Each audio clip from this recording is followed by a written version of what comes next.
Hello everyone, welcome back to my channel. आज है 23 अगस्त और आज हम लोग पढ़ेंगे 23 अगस्त के सभी इम्पोर्टेंट करंट अफेयर्स के क्वेश्चंस को और साथ ही सभी क्वेश्चन से जुड़े इम्पोर्टेंट फैक्ट्स भी डिस्कस करेंगे। तो चलिए स्टार्ट करते हैं आज का सेशन।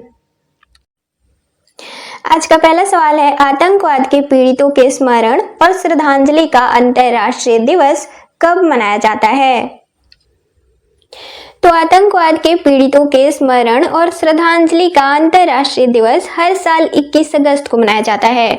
इसका उद्देश्य है आतंकवाद के शिकार लोगों को सम्मान देना, उन्हें याद करना और उनके अधिकारों की रक्षा सुनिश्चित करना, साथ ही आतंकवाद के खिलाफ वैश्विक एकता और सहानुभूति को बढ़ावा देना।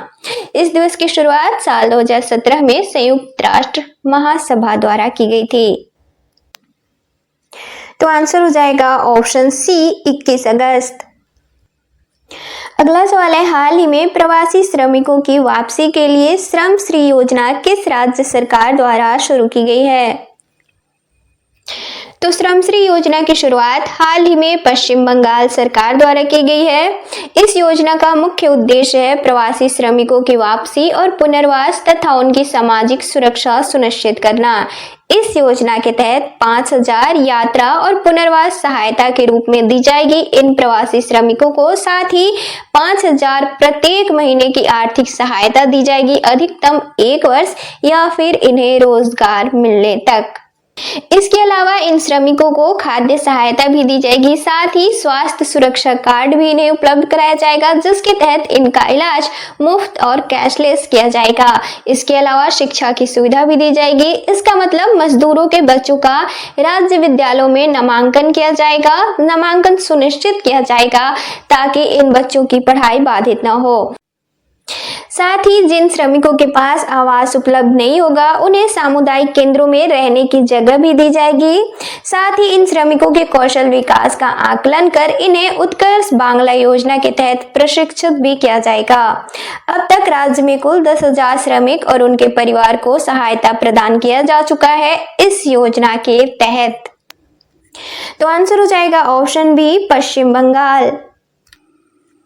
अगला सवाल है, हाल ही में रेल पटरियों के बीच पोर्टेबल सौर पैनल लगाने वाला देश का पहला राज्य कौन सा बना है? तो भारत में पहली बार पोर्टेबल सौर पैनल सिस्टम वाराणसी उत्तर प्रदेश के बनारस लोकोमोटिव वर्क्स में रेलवे पटरियों के बीच स्थापित किया गया है। इसकी लंबाई है 70 मीटर और इसकी क्षमता है 15 किलोवाट। इसके अलावा प्रतिदिन प्रति किलोमीटर इसकी ऊर्जा उत्पादन की क्षमता है 880 यूनिट। साथ ही वार्षिक स्तर पे इसका उत्पादन है 3.21 लाख यूनिट प्रति किलोमीटर। तो आंसर हो जाएगा ऑप्शन ए उत्तर प्रदेश। अगला सवाल है, हाल ही में 64वीं राष्ट्रीय कला प्रदर्शनी 2025 में प्रतिष्ठित ललित कला अकादमी पुरस्कार से किसे सम्मानित किया गया है? तो 64वीं राष्ट्रीय कला प्रदर्शनी 2025 का आयोजन हाल ही में नई दिल्ली में किया गया है। इसमें मुख्य अतिथि थे गजेंद्र सिंह शेखावत जो कि वर्तमान में केंद्रीय संस्कृति एवं पर्यटन मंत्री हैं। ललित कला अकादमी पुरस्कार इस दौरान प्रेमचंद पुखराम बम को दिया गया जो कि मणिपुर कच्छिंग के हैं, जो कि मूर्तिकार हैं और इन्हें इनकी लकड़ी की शिल्पकृति मेड मी चेंज के लिए सम्मानित किया गया है।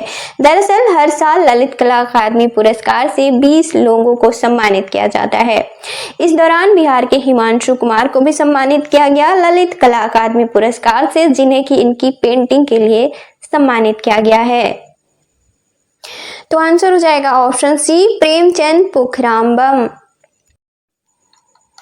अब ललित कला अकादमी पुरस्कार, तो यह कला के क्षेत्र में दिया जाने वाला प्रतिष्ठित राष्ट्रीय सम्मान है।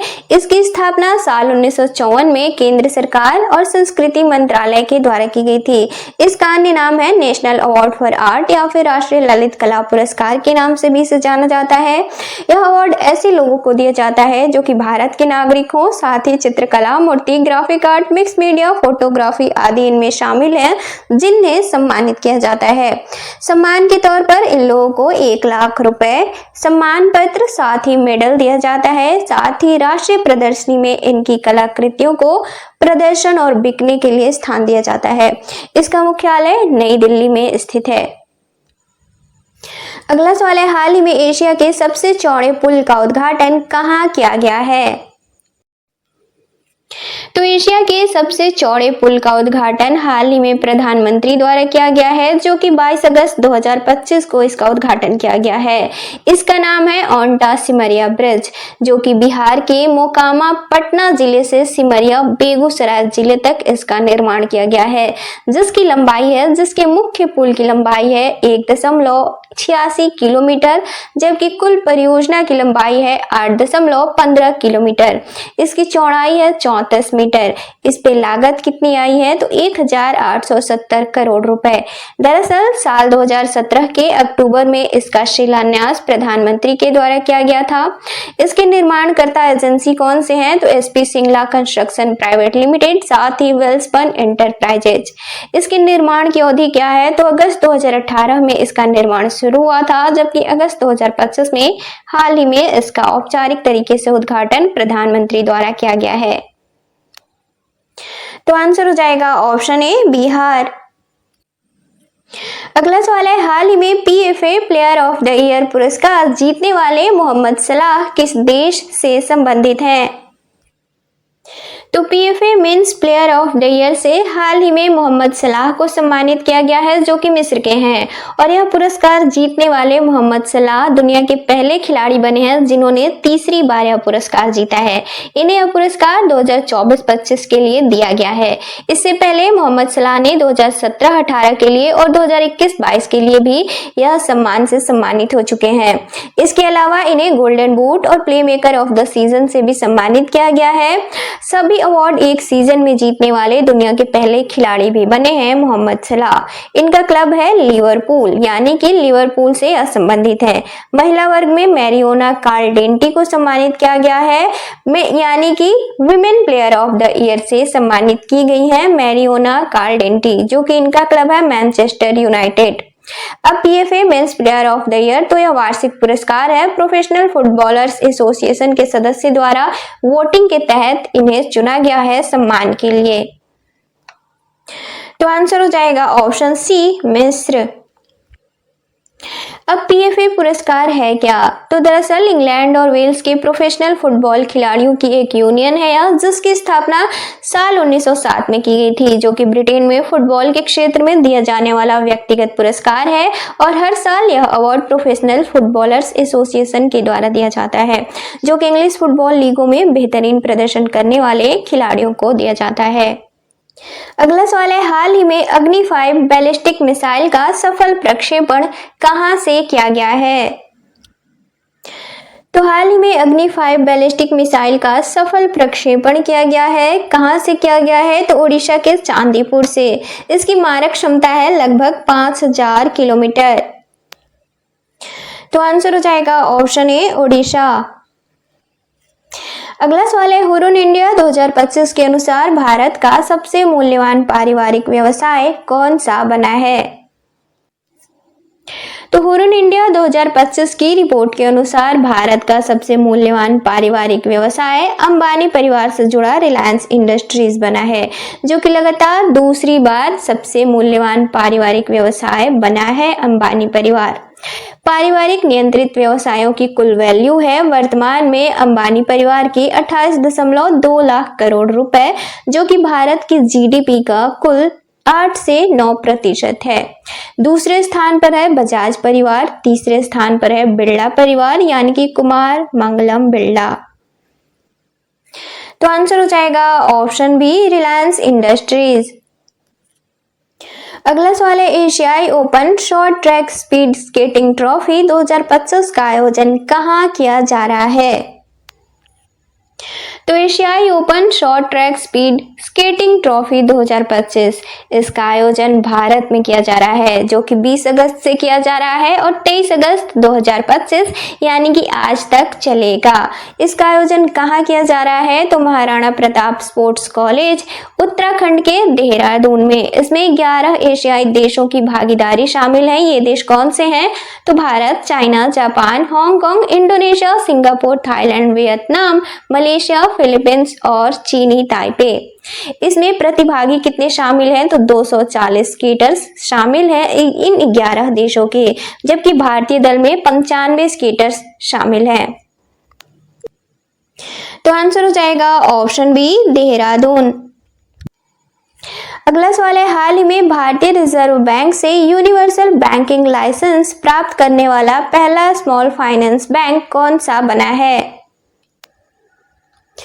तो हाल ही में भारतीय रिजर्व बैंक द्वारा यूनिवर्सल बैंकिंग लाइसेंस की मंजूरी एयू स्मॉल फाइनेंस बैंक को दी गई है, ताकि शॉर्ट टर्म वित्तीय सेवा प्रदाता से एक पूर्ण सेवा यूनिवर्सल बैंक बन सके। एयू स्मॉल फाइनेंस बैंक दशक का पहला स्मॉल फाइनेंस बैंक है, जिसे कि यूनिवर्सल बैंक का लाइसेंस आरबीआई द्वारा दिया गया है। इससे पहले साल 2015 में लाइसेंस बैंक धन बैंक को यह मंजूरी दी गई थी आरबीआई द्वारा। तो आंसर हो जाएगा option A, AU small finance bank.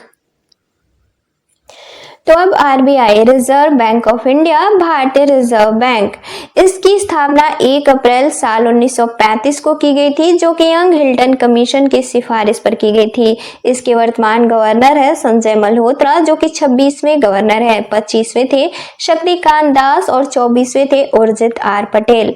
इसके द्वारा भारत के सभी बैंकों का नियमन किया जाता है। इसका मुख्यालय मुंबई में है और आरबीआई के पहले गवर्नर थे ओस्वान स्मिथ, जबकि आरबीआई के पहले भारतीय गवर्नर थे सी.डी. देशमुख। अब कल के क्वेश्चंस का रिवीजन करेंगे। तो कल का पहला सवाल था, सद्भावना दिवस कब मनाया जाता है? तो इसका राइट आंसर था ऑप्शन डी, 20 अगस्त। अगला सवाल था, हाल ही में विश्व स्वास्थ्य संगठन द्वारा किस देश को रूबेला मुक्त घोषित कर दिया गया है? तो इसका राइट आंसर था ऑप्शन बी, नेपाल। अगला सवाल था, हाल ही में किस राज्य में स्थित जलालाबाद का नाम बदलकर परशुरामपुरी कर दिया गया है? तो इसका राइट आंसर था ऑप्शन डी, उत्तर प्रदेश। अगला सवाल था, हाल ही में किस राज्य में सबसे पहले ग्राम सभाओं की कार्यप्रणाली को सशक्त और आधुनिक बनाने के लिए एआई टूल सभासार को लागू किया गया है? तो इसका राइट आंसर था ऑप्शन ए, त्रिपुरा। अगला सवाल था, हाल ही में भारतीय सेना द्वारा कहां ऑपरेशन सद्भावना के तहत आरोग्यम स्वास्थ्य केंद्र का उद्घाटन किया गया है? तो इसका राइट आंसर था ऑप्शन सी, अरुणाचल प्रदेश। अगला सवाल था, हाल ही में एशियाई शूटिंग चैंपियनशिप में महिलाओं के 10 मीटर एयर पिस्टल वर्ग में मनु भाकर ने कौन सा पदक जीता है? तो इसका राइट आंसर था ऑप्शन सी, कांस्य पदक।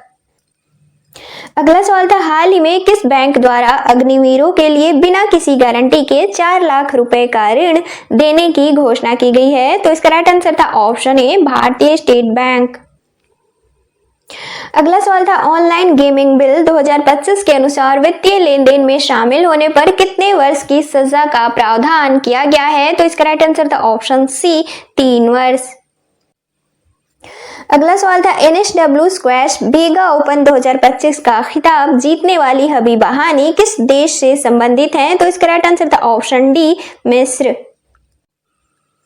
और कल का लास्ट क्वेश्चन था, अच्युत पोद्दार कौन थे जिनका हाल ही में निधन हो गया है? तो इसका राइट आंसर था ऑप्शन डी, अभिनेता।